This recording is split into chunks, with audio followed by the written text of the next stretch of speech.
welcome to a special edition of the Let's Debate podcast. It's not our normal Thursday night show, but we're here to bring you some new content on our lovely Sunday afternoon here in Garfield, New Jersey. In case you don't know who I am, I'm Nick Delahanty. I'd like to throw my co-host right into the mix. Kyle, how are you doing today? Doing good, Nick. Yeah, a little bit of a different show this week. We're typically on, as most of you guys would know who tune in each week. We're on Thursdays at 8 p.m. But, we had a little bit of a schedule change here, and we're here on a beautiful Sunday. A little bit of a change, but we also have a change in the topic we're going to be talking about this week, too. We're touching on a different sport this week, the first time for the Let's Debate podcast. It's going to be baseball. And with everything going on right now with COVID-19 and this, return to play proposal that's going on in the MLB, we think this is a really relevant topic. But before jumping into that, if you haven't checked out our previous episodes, make sure to check us out at anchor.fm/Let's Debate. You can find on the screen. Follow us on social media. You have Facebook, Twitter, Instagram. You could also find that on the screen that you're watching on. But if Nick wants to jump into anything, can get going with it. Hey, listen, you're getting really good at these promotions for the show and for our social media. I give you kudos for it. You're doing a great job, especially given that the reason why we had the little bit of a delay in our show this week was because I had my wisdom teeth pulled. So I would have had to pull like a Michael Jordan flu game type of feel to be able to go on Thursday. So Kyle was gracious enough to move the show to Thursday up to Sunday, but we'll have 2 shows in 5 days, which is good. And again, just follow us on social media. We'll be posting a lot of content for you, and continue to follow us on Facebook to find our live shows. This is a topic I'm excited to get into. As you know, I'm a baseball guy. That's my background. But we're trying to get to a point where we're going to have a Major League Baseball season. And the owners appear to be on the same page in regards to what they want, and they have an agreement. But there seems to be a rift between them and the Players Association, and rightly so. There's no right answer to this. And before we get into any information regarding it or anything like that, it's important to remember, this is a first time for this to happen. Baseball hasn't been delayed for something like this ever. Sports haven't been delayed. The world hasn't been put on hold. So this is new. And to figure out the rights and wrongs of this, we're going to have to really map it together. But we're going to get into the owner's agreement and why the players are kind of hesitant to kind of jump on board with that. And we'll get some player views in a little bit. But Kyle has some of the agreement that was made between the owners and the players. And I wanted to give you guys a little bit of a breakdown of that. Go ahead, Kyle.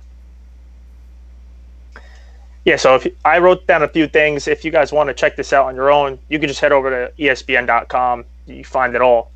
But basically, their return to play plans, I'm just going to read it off a sheet of paper because there's a lot going on here. Through the article, it mentioned that in order to get things going again, they would need to be processing upwards to 10,000 COVID-19 tests per week if the league year started, overhauling stadiums, in-game settings to encourage social distancing. Their goal right now is to try to get facilities open by mid-June and as early as an early July opening day. Players and personnel that would not be participating in the game would have to sit in the stands 6 feet apart, same as the national anthem. High fives, fist bumps, hugs, spitting, tobacco use, and chewing sunflower seeds are prohibited. Distance from when you have a player on base, the fielders would need to have, be at least 6 feet apart. Distance from the base runners. The moment the ball touches multiple different players, the ball would need to be thrown away. There's no post-game showers at the stadium, and there's no taxis or ride-sharing apps to be used for players on the road. So that's just a little bit of what was involved in the article. Digest that a little bit and try to give your opinion on that, because my opinion on that is it kind of just seems hard to believe. It's crazy that it's gotten to this point. I know that everything that was just said is necessary. I mean, absolutely necessary in order to get the league going again. But there's a part of me also that just feels that I don't know if all these players are going to agree to that. Like, a lot needs to be done here. This is not just, hey, let's go play and try to be as safe as we possibly could. I know everything we've been watching lately, the NFL draft, could be WrestleMania, UFC fights, everything just kind of seems like it just seems strange. It doesn't feel right. And for players to be sitting in the stands while their teammates are in the dugout, it just doesn't sit right with me, but it's completely necessary. Nick, what do you think about that? Now, I totally understand the guidelines of it, but I have a couple of questions for the owners in regards to this. Now, say you have a runner on first base and your pitcher's on the rubber. Now, if that runner's on first base and they don't take a lead, you can't hold them on. That's something that will be in dispute. Again, a ground ball hit to the second baseman in that same scenario, he throws it to the shortstop, he throws it to the first baseman, there's contact right there. So, and then again, the biggest thing for me is, we're so used to going to stadiums and sitting on top of each other and people throwing items all over and whatnot. But you mean to tell me that if you and I go to a game together and we know where we've both been in quarantine and we know our whereabouts and whatnot, that we can't sit next to each other, we can't high five when Gleyber Torres hits a home run to win the game, or we can't hug if the Yankees win the World Series? Like, there's just things that stand out to me that are just so crazy to believe in. And like you said, it's necessary, but where do we draw the line in terms of how far do we go with this? I don't know how much have you watched any of the Korean League that they've aired? I know it's like random times at night, but yeah, I haven't watched it live, but I've seen some highlights on Sports Center. Why? What are you bringing up with that? Is it involving the fans, like the fake fans in the stands? Well, the fake fans to me is really weird.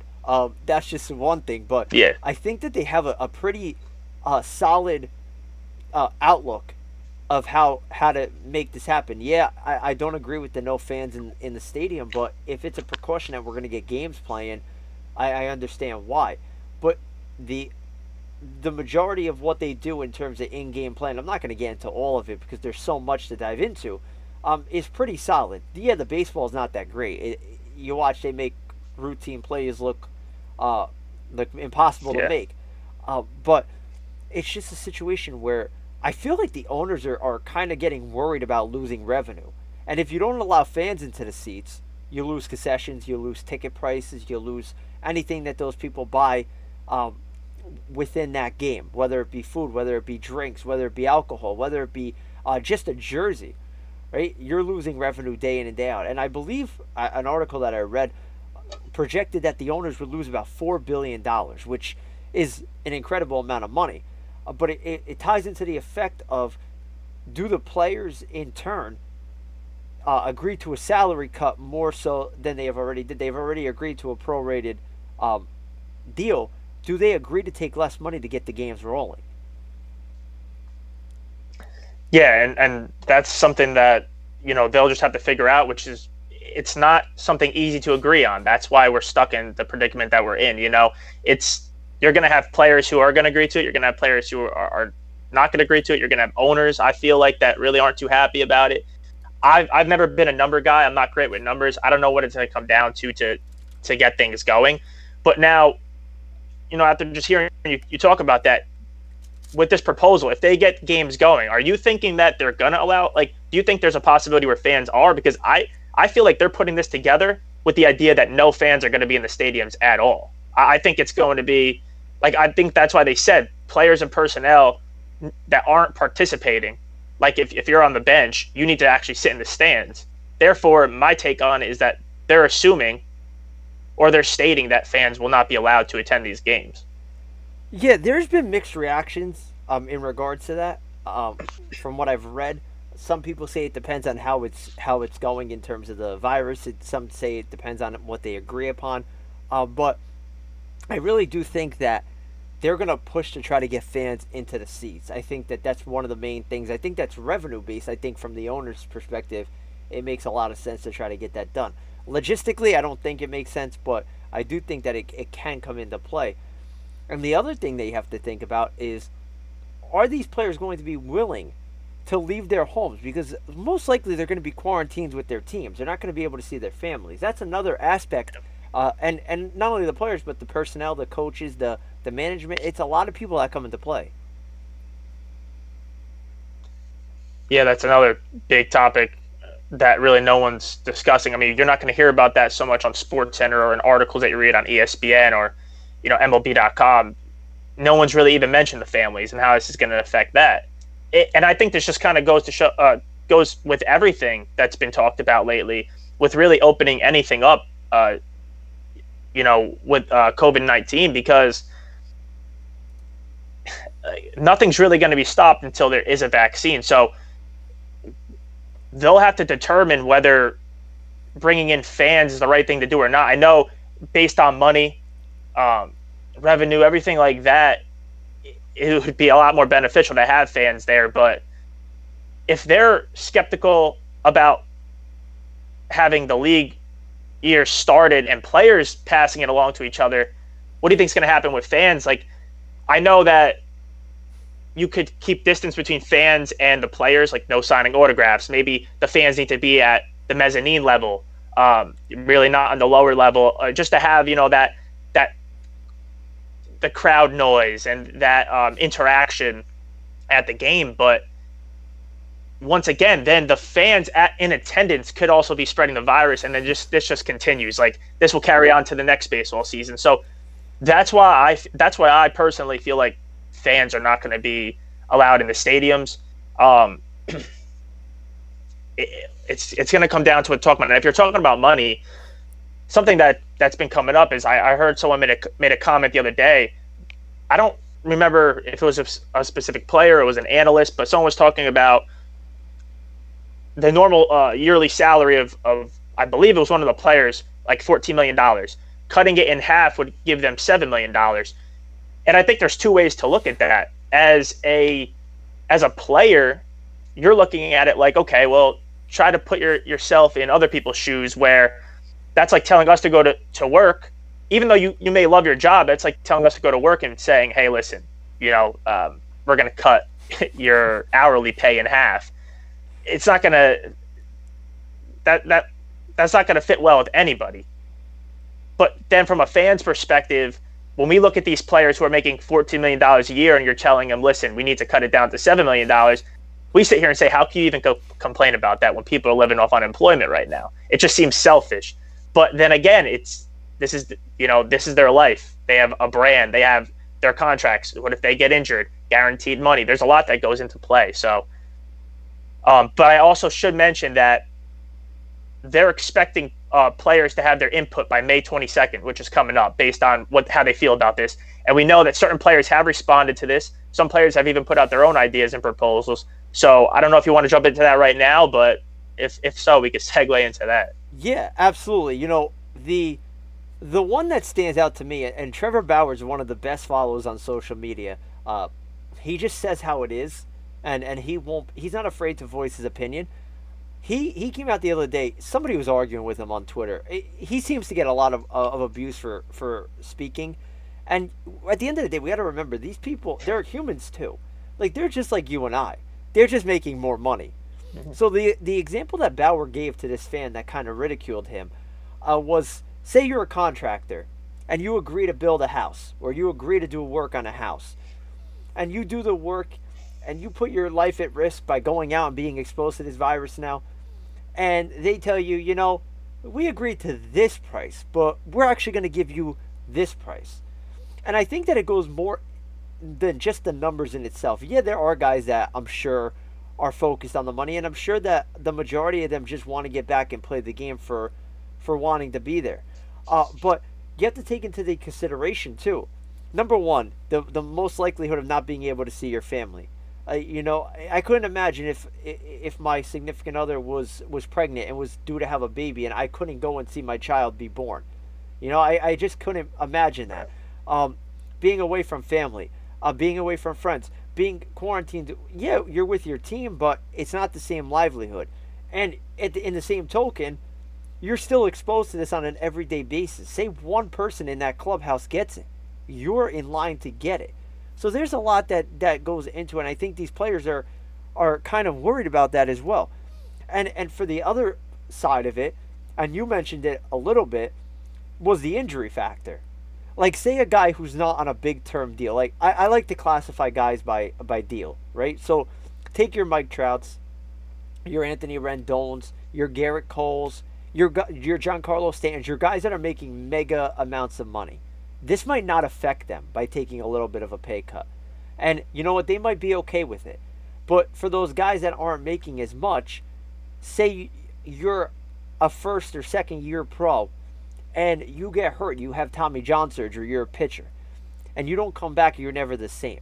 That could impact your life moving past this. So yeah, all these factors come in, but that injury risk, it does scare me. And if you're not making that money, I don't know if it's worth it for a lot of these guys to actually step up and say, you know, I'm going to put my health and my injury health at risk to go and play for a reduced salary. Right. And you talked about the health concerns and seeing your significant other and your family members. I believe, like, this could be a good example. I never thought about this. I believe Garrett Cole and his wife are expecting a child. So you're telling me now that, and that's been a few months, right? They're probably 3-4 months in at this point. I think so.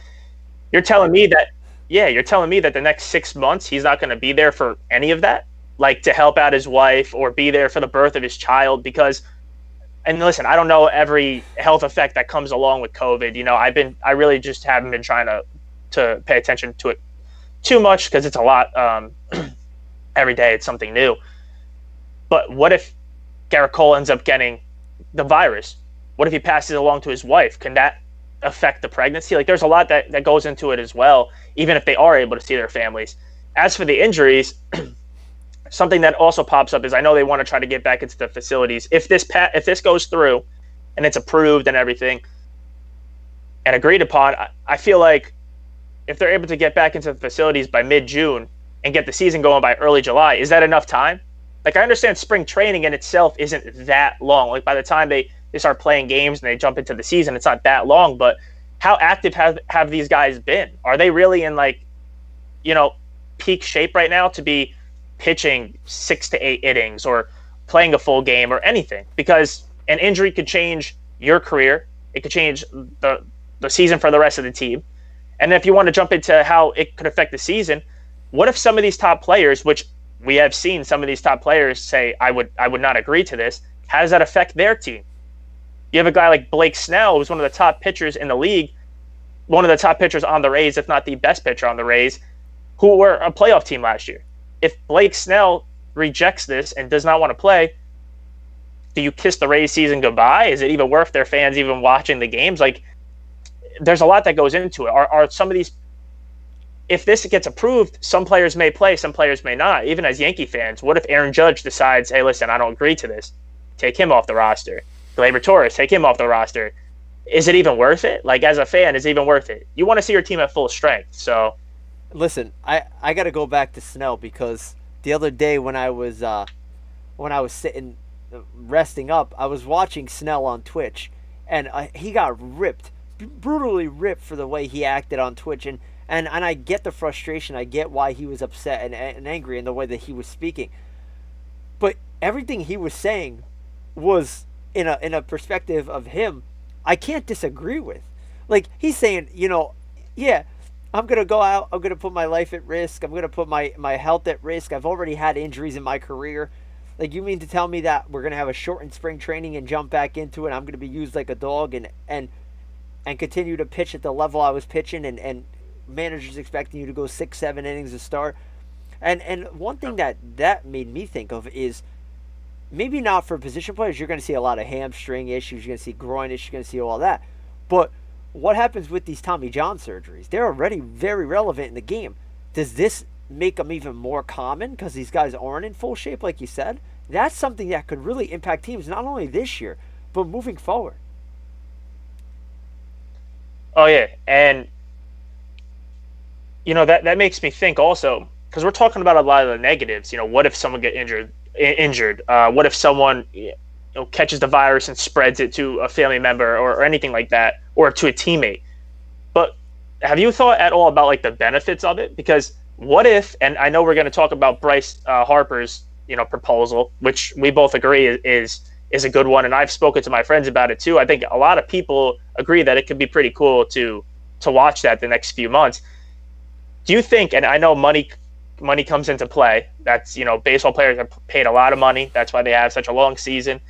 Do you think Bryce Harper's proposal of a 135 game season, do you think if that ends up turning out well, based on the health of pitchers, not having to pitch as much, do you think it's possible down the road that maybe the MLB takes that into consideration and possibly shortens the season? Like, it's not a huge, you're taking away about 50 games. Like, we'll just throw that number out there. Oh no, not 50 games, like around 30 games. 50 games. I'm getting 82 game season for the NBA. I was thinking 162 games in a regular season. If you're cutting it down to 135, like, what's your take on that? Do you think that there could be benefits to a shortened season that may change the landscape of MLB for years to come? Before I answer your question, I just want to go into our comments on Facebook from our good friend Kurt. Yeah. He says that, back to our topic in regards to players saying yes or no to playing, he brings up a point. Both myself and him work for a school district. So he says, if the districts open up and say we have to come into school, but if you don't feel comfortable going, he said that we would say we weren't going in. But what would they do? Essentially, they would replace us. So, again, like these guys, they would be replaced. But, again, they would have their spot back for them. Obviously, if Mike Trout said, you know what, I'm not coming back this year, I'm going to pull a Michael Jordan and not play, that center field spot's going to be there for him. At the end of the day, if you or I did that at our jobs or Kurt did that at his, our spot won't be there. So that's another essential point, and it's a really good point by Kurt there, because it does play into consideration. If the proposal would go well, I think baseball would consider it, but I never think it's going to happen. Main reason, and you said it, and your math was a little wrong, but we still love you. The amount. I told you I wasn't good with numbers. Hey, it's okay. I'm just kidding. The only reason I say no is because of money and revenue. You mean to tell me that these owners are going to agree to have 30 less games a year in their home, and that would be probably 15 games in their home ballpark? I don't see it happening. I think if they wanted to shorten the season, they would have by now. I think that it would be smart. I think that 100%. I think it would be wise, especially with the injuries, and these guys can't stay on the field. It's pathetic. But I think that, thinking revenue-wise, it won't happen unless something drastic comes around and the players' union really pushes for it, because I think at the end of the day, the revenue kills. And again, Harper's, and I want to get into this because I absolutely love this. I can't even stress it enough. I'm going to read some of it. And let me give you some Bryce Harper highlights while we do that, because I'm a big Bryce Harper guy, not going to lie. So we're sitting there, and Harper posted on Instagram, and you can follow him, Bryce Harper 3. And he starts off by saying, baseball season. Beyond that health and safety, which comes first for everybody, here's an idea. His first idea, and I'll kind of go back and forth with you here, Kyle, because I want to hear what you have to say. It's kind of doing East and West like the NBA. I think that's smart. That obviously, well, we haven't spoken to him personally yet, so we don't know what his take is on that. But is he talking, because East and West sounds like, well, the teams or the organizations on the eastern side of the United States are all going to play against each other, I guess, be in that type of league or conference, whatever you want to call it. And on the West, they would be on that side. But now my question for that is, the LA Angels, who are in the AL, are on the West side. Like, how are they going to divide that? Would it be based on that? Or, I mean, that obviously comes with travel. Essentially, it would be where you're located. So if you're on the East Coast, if you're the Yankees, you would play all East Coast teams. If you were on the West Coast, if you were the Angels, you'd play all West Coast teams. And what they would do is they'd break it up, I guess, into divisions or conferences, and it would be different than what we're used to. So you might not have the Angels in the American League. They might be in the West. You know, it's going to be by where they are to kind of limit that travel. I think that's one of the big issues that they're having in their. I think that's a great idea. I kind of like that idea. I think it would bring a different spin to it as well. His second point It's 135 games, which you mentioned earlier, which you would have one off. You'd have an off day every 2 weeks on a Monday, and then on Sunday you would play a doubleheader of 7 innings, which you see in independent league ball, and I've been in independent league ball where this has been relevant. I kind of like that idea essentially because you could play 2 games and only play 14 innings. It kind of saves pitching it, and then you have the off day after to kind of regroup. Yeah, I like that idea too. And I don't think it's a matter of like, if or like what they should do. It's a matter of like what they can do at this point. Like you really have no choice but to shorten the season. You can't be playing baseball in December in New York. I mean, that's just really, you could, but I don't think it's a good idea. So shortened season is like a must at this point. Oh, absolutely. And then his other point, which I think could even go further, and we'll get into that in a couple of minutes, but he mentions 30 players on a roster. You would have a 6-man rotation if the pitchers agree to that, because obviously you see it in Japan and Korea. They kind of do 6-man rotation, but it's never been really adopted here. It's always been a struggle because everybody's been 5-day, and kind of have lived by that. And then he says, obviously, if not, it's not a big deal. What's your thought on the 30-man roster? I like it. It's the same. It goes the same with the pitching. It's just going to come down to. I don't think players would complain too much about the 30-man roster. I think the bigger concern would be pitchers agreeing to the 6-man rotation, because that kind of could throw them off. If they're not used to that, that throws them off. And when you're in a rhythm all these years, and you're trying to make money, this is your career, you don't want to be thrown off. So Yeah, not at all. But now, let me throw a proposal at you, okay? Harper says 30, and I understand where he's coming from with 30. That's 5 more than you would obviously have, or 4 more now that it's 26-man. But why not expand it to that 40-man rotation, that 40-man roster we were so used to seeing in September for how many years? yeah, Give each team X amount of players. You can afford to keep 3 catchers. You can afford to keep X amount of pitchers. You can keep guys involved, and then it gives you more flexibility, more opportunity to give guys days off, because obviously you're playing every day. So you're going to want to give guys rest, especially given that spring training would be shortened. yeah, and I think the question that comes with that, or not really so much a question, but the idea that comes with it is, well, actually, it is a question.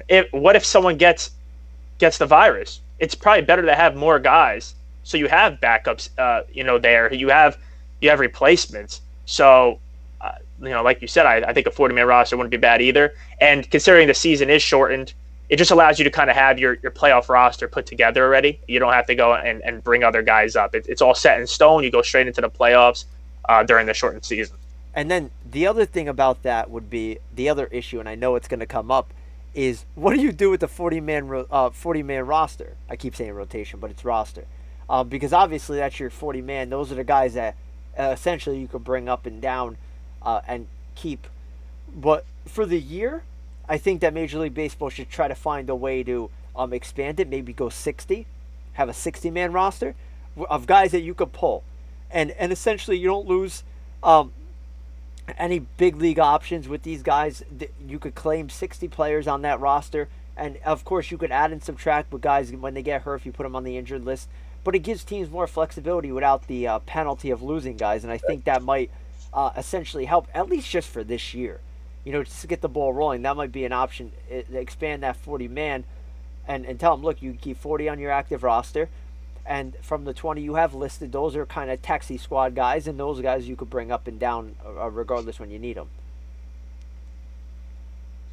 Yeah, I think, originally I said I thought 30 was good, because it's a little more than what you typically have. But I think the higher you go, the better it sounds. And I think I'll stick to my point before where I said if someone gets the virus, you need to be prepared for that. And I just think it's a better idea to have your roster pretty much set going into the playoffs. Because are there going to be minor leaguers like playing in the minor? Is there going to be a minor league system going right now? Because if not, and if you go in with 30 and you need to add players to your playoff roster down the road, are those guys even going to be in shape? Is there even a point of bringing up a guy who hasn't seen a live pitch in months? So that's something to take into consideration too.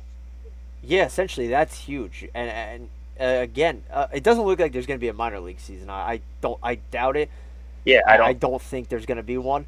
But it keeps guys in shape. You could keep them in your spring training complex. You know, keep them quarantined. Obviously, they'd be like the team, and then you have them available whenever you need them. And of course, you can't predict injuries. I also think that this is big for players who are kind of on the brink of getting to the MLB, and they kind of, like a guy like Clint Frazier, he kind of bounces back and forth. What if, with all this going on, he really does get an opportunity? This could change his career. Seriously, it could change his career. So the more players, the better. I think it's, as much as it could be dangerous, it could be safe. I think as much as there's pros and cons, you know, there's benefits and there's, you know, it's just so, this whole topic is tough to go about, and that's why they just haven't come to an agreement on something yet. It's very tough. But then the last part of Harper's kind of breakdown was the playoffs. He wants to have a 2-week World Series, kind of like Super Bowl week. So he basically wants to follow the College World Series format. I'm just going to read what he writes. He says 10 teams, round-robin format, College World Series kind of style at the new Texas Stadium in the Ranger Stadium, or with whatever stadiums are best. And I assume by how least likely the virus has been impacted. You would play a 3-game series. If you win the series, you move on. You lose, you play the other loser in a 1-game wild card, kind of like the wild card playoff. Winner of that moves on. The other team is essentially out. And then he says, like, there's more room for World Series games. You still get the revenue of games and stuff. It's essentially just an idea he threw about, and I think that a lot of people do like that college format. I don't know how reasonable it would be to set that up in the big leagues, but it is something to consider.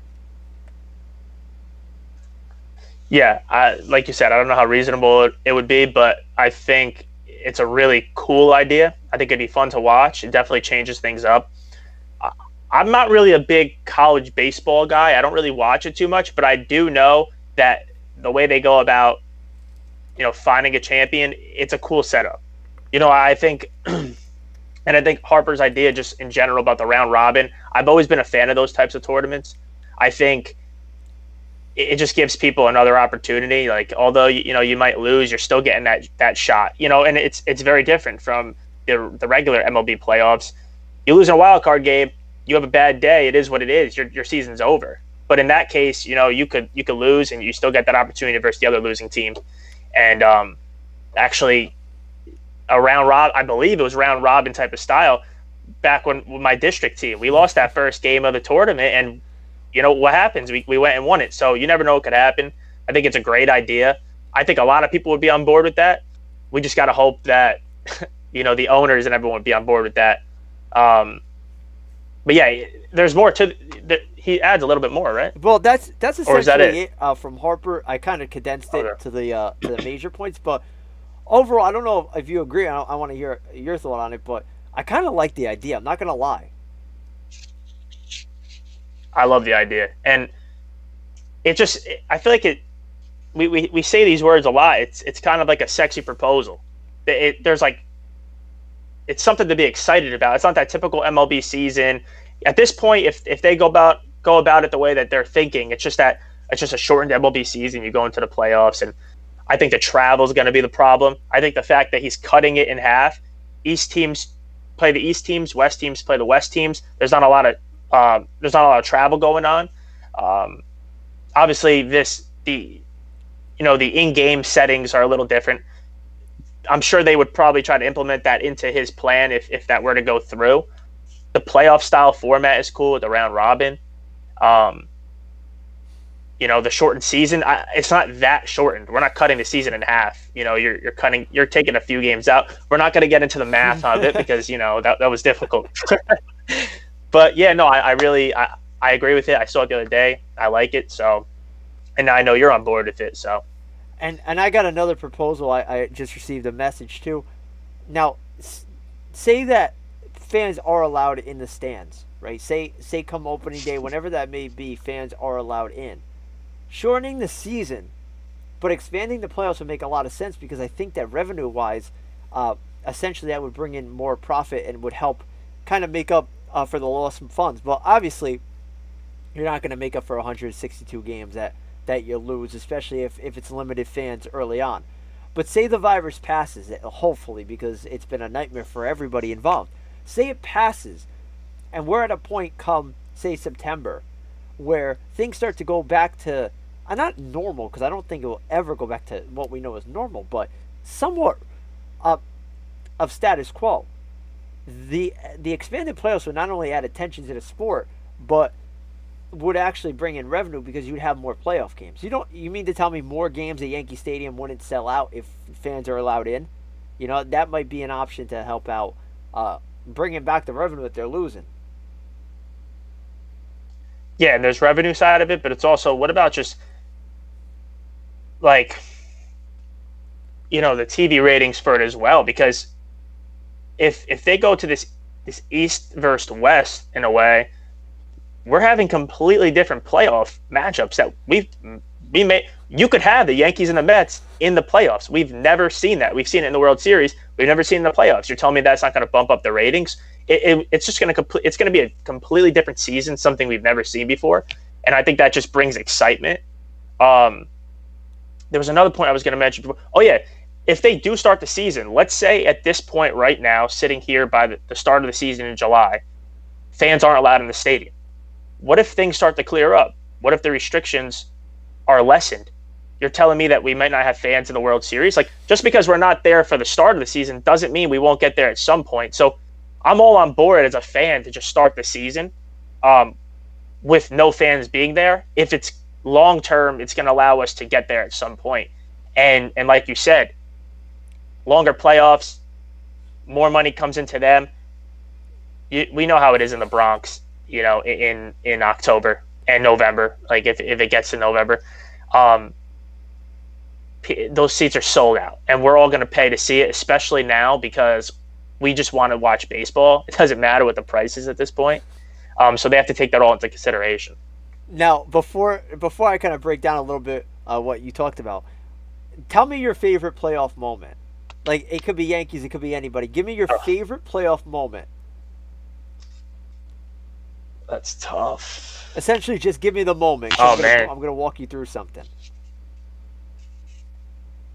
It's crazy. I feel like I was really, really young, but I remember the day, like it was yesterday. I have to say Aaron Boone's home run. There was just so much to that. Game 7 to go to the World Series against the Red Sox, extra innings. That, like, I was young, but I don't think anything really has topped that. Even though we ended up not winning the World Series, and we won the World Series later on down the road, I still think that moment, if we're talking about specific moment, that's got to be my favorite. Okay, what about you? So before I give you my moment, I want everybody to visualize, and I want the listeners to think of this as well.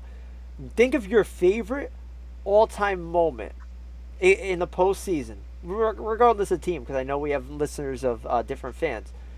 And imagine that scenario with no fans there. Think of the moment Aaron Boone hit that home run and how Yankee Stadium went nuts, and think about that with nobody in the stands. My favorite moment, I'm a big Tino Martinez guy. Tino hits the home run against Brung-Young Kim in the World Series in 2001. That's arguably my favorite moment. I can't imagine reliving that moment with fans not throwing water and drinks all over the place and everybody going crazy. I just can't imagine it. And that's something that we have to think about, because that's a possibility. As scary as it is, that's a possibility. Maybe not postseason, because we might be able to get fans come to postseason, but when we start baseball up again, that might be a reality, and that's scary to me. Essentially, you're sitting there, you can hear the players interact, you can hear the different sounds of the game. It's not going to be the same feel. And another thing baseball has to consider, and ideally, and they're thinking money and revenue. Imagine a scenario where the Yankees and the Mets, the White Sox and the Cubs, the Dodgers and the Angels, and all the rival teams end up matching up in the playoffs somehow. That would be a dream for Major League Baseball, especially like you said, you might not have a Yankees-Mets other than the World Series. You don't have Yankees and Mets in the postseason. That's a rare thing. And in the area, it would bring good buzz, it'd bring good news, it'd bring good revenue, because of the fact there's so many people that are involved and that have a stake in it. The other thing that they have to really worry about is what do they do in terms of streaming? What happens if we don't have fans? Do they make us pay for MLB TV? I'm an avid a subscriber of MLB TV. I watch a lot of games a year, and it's a lot of money. It's not cheap at all. So you're risking losing fans because they might not be able to afford it given the current circumstances. Yeah, and to go back to your playoff moments with no fans, Steve Bartman may still have his identity. Yeah, that's true. If he wasn't in attendance for that game back in 03. So there's your fan moment right there. But I think also the expansion of expanding the season a little bit longer and having to go into November. And I know, have there been any, the World Series has gotten into November. We won the World Series back in 09 in November, right? Wasn't that like November? There's been World Series, especially that 01 World Series went into November because of September 11th. That's when Jeter was christened Mr. November. So a couple have. Well, that's. I was gonna say that's what I was getting to. He was christened Mr. November. We could have another Mr. November, maybe even Mr. December this year. You don't know what it could come to. Maybe we'll have the World Series on my birthday at Marlins Park. Hey, you know what? That's another thing to take into consideration. Let's say the season were to go into late November, early December. It's too cold in, let's say, New York. Do they move it to a neutral stadium and just play in nicer weather or in a dome or something like that? Because, I mean, listen, it's cold in early November when they're playing in those games. It's cold in October. Imagine December in New York. So that's something to think about, too. Imagine that playing a World Series game in December in New York. You'd have snow, you'd have ice, you'd have people freezing. Yeah, that's insane to me. But I think if it gets to that point, I think it would be neutral stadium. But again, that's terrible. I can't imagine watching the Yankees in the World Series in a neutral site.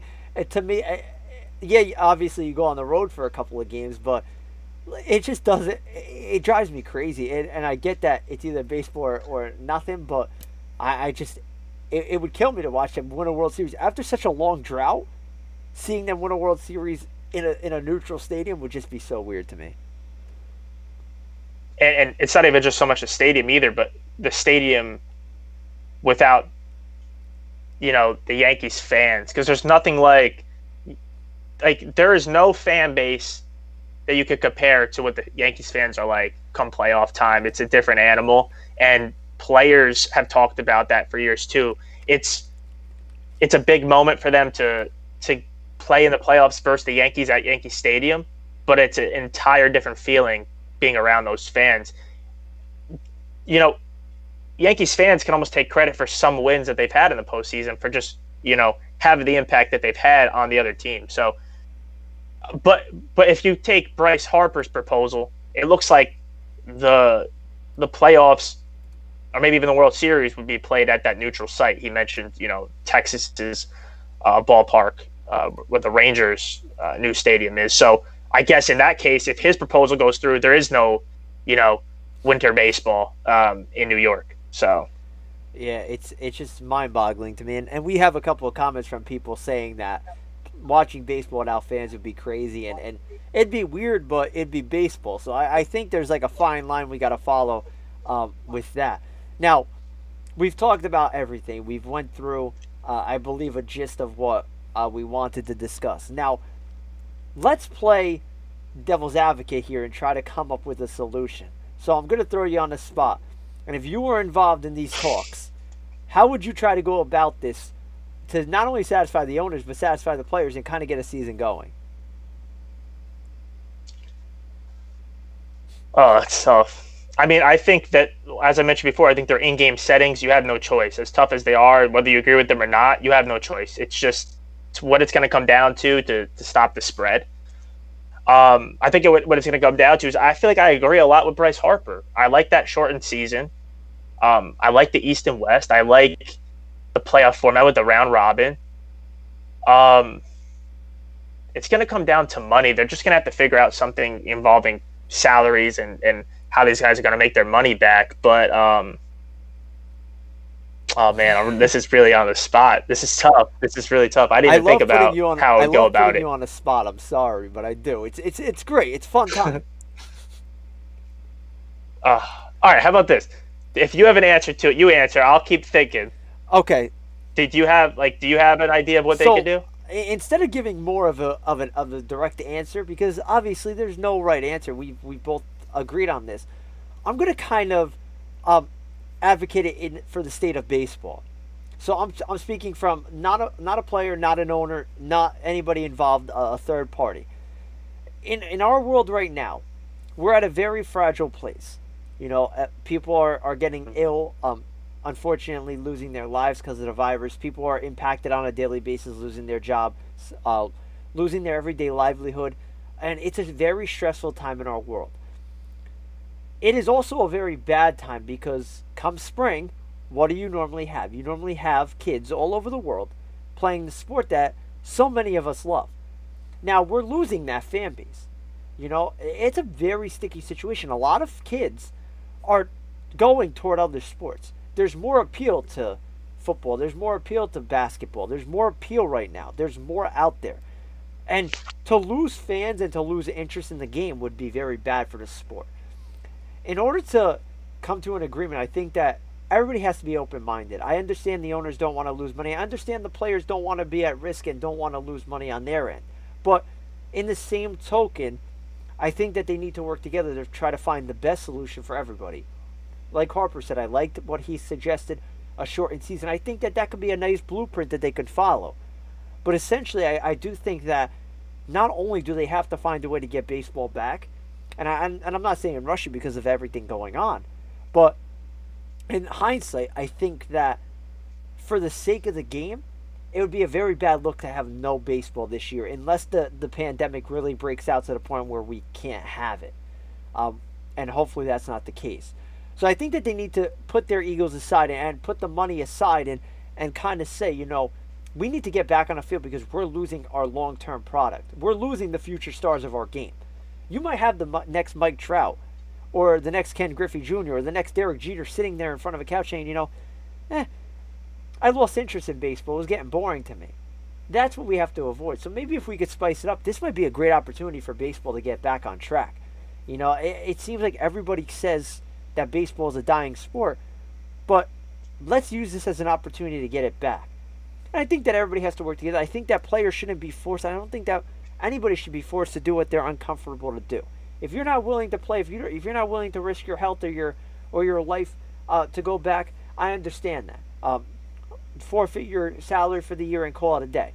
But I think that for the guys that want to get back, I think there's a lot of them that do. I think that it's workable, and I think that there's been a couple of ideas that have been put into place that could get this done. It's going to take a lot of work from both sides and a lot of compromise. And I think that if you know that going in, it will help you as you try to come to an agreement here. Yeah, those are a lot of good points. And it kind of made me think about something. I know that this isn't a race, right? Like, the bigger picture is the health of other people and try to really stop the spread of this virus. Now, what if, oh my God, I just drew a blank. Give me a second. Oh yeah, what if the MLB is actually the first league to get things going again? Because your point was, well, if they don't have a season, people lose interest. How does that boost the interest of people if the season gets going? Because this is the first sport since, you know, the pandemic that really gets going again. All eyes are going to be on it. You know, they already get good viewership. I know it could be higher. I know people say it's a dying sport and it's too slow. But with everything going on right now, people are just dying to watch something. And it's not going to hurt to have the radio on or the TV by the pool and just watch a Yankees game, whether there's fans in the stands or not. But now to add to that, I know it's a little off topic. It's not as important of what we were just talking about. But my friend mentioned to me the other day that he heard a rumor that once the NFL starts, if it starts, with no fans in attendance, they were actually, like Fox, for example, was going to use crowd noise on the TV to make it seem like that regular experience. So I know it's not the same feel, but how would you feel if the MLB did that? Would you rather them just play in this, you know, play live as if like really there are no fans there and that type of experience, or would you be open to these like fake, you know, fake crowd noise? I would be open to the fake crowd noise. To be honest with you, if they're playing baseball, I'm happy. I'm sitting there. I'm listening to it. I don't mind it. I'm probably listening to WFAN if I'm listening to the Yankees or Ryan Rook or Michael Kay, whichever one. It really doesn't bother me if the dialogue's there. The fan noise doesn't really bother me from home. It's a matter of advertising these games to the public. Now, that's where baseball comes in because they have to open up their, like I said, their MLB TV, and they have to open up the amount of games that you could watch. They need to do a good job, and especially, and like you said, it's not a race, but they need to get the ball rolling if they're going to get a season started. Get these guys shown on TV. Get these games advertised. How many times do you go on ESPN and see a baseball game being played? Other than Sunday night baseball, you have your Monday night, like your random games here and there. But now that everybody's home, why not put the Angels on at 1 o'clock at a 1 o'clock time so kids can watch Mike Trout? Advertise your greatest player. Advertise the Bryce Harpers, the Mike Trouts, the Aaron Judges, and you name them. They're there. The Pete Alonso. You know how much revenue that guy alone could have? And people laugh when I say this, but Met fans love the guy. And if you look at his social media, you would run through a wall for him. Like, that's just the kind of guy he is. Like, you got to love him. He's great for the game. And the way he hits homers, the advertising alone and the exposure would help the game. So if they are the first ones to get back on, it gives them a huge benefit to get fans to, want to tune in and want to enjoy baseball again. And there was something I just thought about. Here's an idea I have for them too. If you're taking the fans out of the game, that obviously changes the entire experience. It changes the players' experience. It changes the fans at home's experience watching the game. And they do this in the MLB All-Star game. If you're not going to have fans there, why don't we still have some type of fan interaction with the players and have those players mic'd up during the game to give us still that type of feel where it's like, okay, well, we're not hearing the crowd, but we're listening to Mike Trout, make jokes in the outfield being mic'd up. It just adds a little bit more to the fans' experience, and I think it keeps the players on top of their game too, because it's going to be a different feel for both of us. So that's an idea that just popped into my head. I think that would be a cool addition, considering there have been so many subtractions to what we're going to be seeing. But what's your take on that? I really like that. I'm not going to lie. And especially, you don't have to necessarily have a player in the game. You could have a player on the bench. Like, let's use an example. Let me think of somebody. Say like a Didi Gregorius, a very good personality, right? Say he gets the day off for the Phillies and he's on the bench, right? He's sitting in the booth. He's talking to the ESPN analysts that are covering the game, and they're just having a conversation. You're hearing what he's saying to the guys, and it gives you a different feeling. And that might be a way to advertise these players as well. That's another solid idea that I think would help justify having no fans and would give the fans a little bit more of an element that they could really enjoy during the game. Yeah, and instead of having just the analysts asking them questions and then having small talk, maybe like stir that communication up on Twitter. Have fans, throw in questions, and then have the analysts ask those players certain questions. So there is more interaction. It gives fans even more of a reason to watch the games, because if you're putting a mic on a different player all game, those questions are going to come up. Like, you might see your question featured on a live broadcast of a Yankees game and have Aaron Judge answer your question. Like, they're small things, but it adds a little bit more to it. It's not just that boring feel of watching a baseball game, and like it's like watching a high school baseball team practice in a dome. Like, you hear the echoes and everything. Like, add something to it. So, yeah, who knows? They might be thinking about that already. I don't know. The Yes Network does a good job at that with tweets during the game. Like, you could tweet in their response. Yeah. I've been featured a couple of times. I think I was featured twice in 2 weeks. But it's really cool to see your tweet up on the screen. Like, regardless of what you're talking about, you feel like you're part of the game.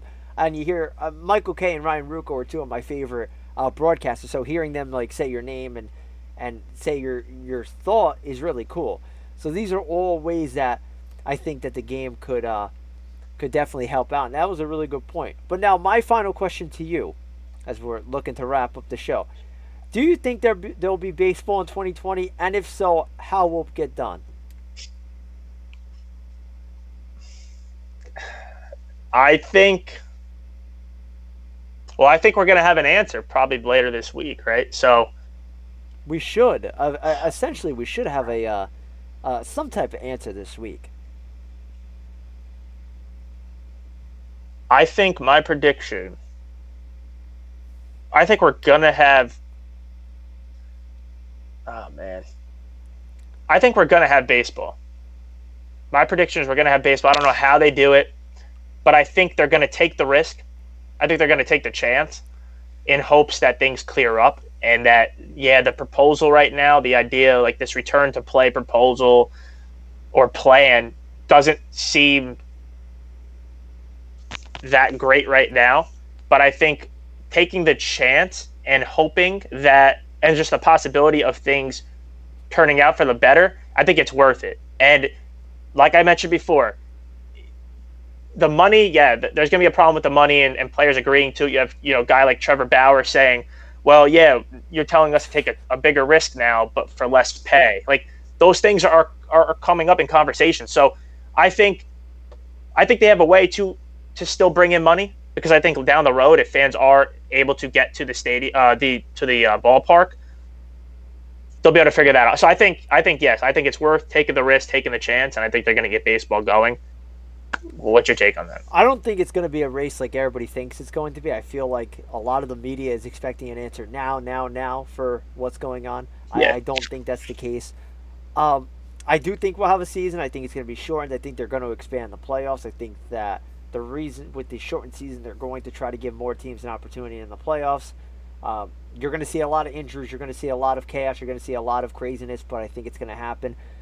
And again, I just want to see some kind of baseball. I think they'll come to an agreement. My bold prediction, I do think that players will hold out and not play. I think that they'll be looking toward 2021 and kind of just call it a season and call it a wash. And it's going to hurt teams, but I think that in the long haul, you can't blame them. But again, I think that we're going to see baseball. It's just a matter of when and how much we're going to see. Yeah, and it also comes down to, are certain players going to be okay with the proposal and maybe not making as much money just for the love of the game and wanting to get back out there? Because I don't think it hurts to continue to play, because let's say you don't get hurt, you're only going to benefit from it. It keeps you going, and you'll be actually probably more prepared than most players are for next season, because now they're giving you an opportunity to actually work on your game. Yeah, maybe you can go to a training facility or something like that if you decide to not join this year on your team. But I just think it allows you to keep your game up. Any sport, anything in life is all about repetition. So to sit out a year, we see it in football. It's kind of like a holdout. How is that going to affect you? And baseball, I think it's a lot bigger to keep going, keep grinding than it is football. I mean, hitting a baseball is one of the hardest things you can do in sports. Hitting it in BP or in a batting cage is not the same as seeing live pitching, and this is your best chance to do that. So yeah, a lot to take into consideration. I do think a season's going to get going. Like you said, I don't think there's going to be a race. I think it even gets to a point where the players give their input by May 22nd.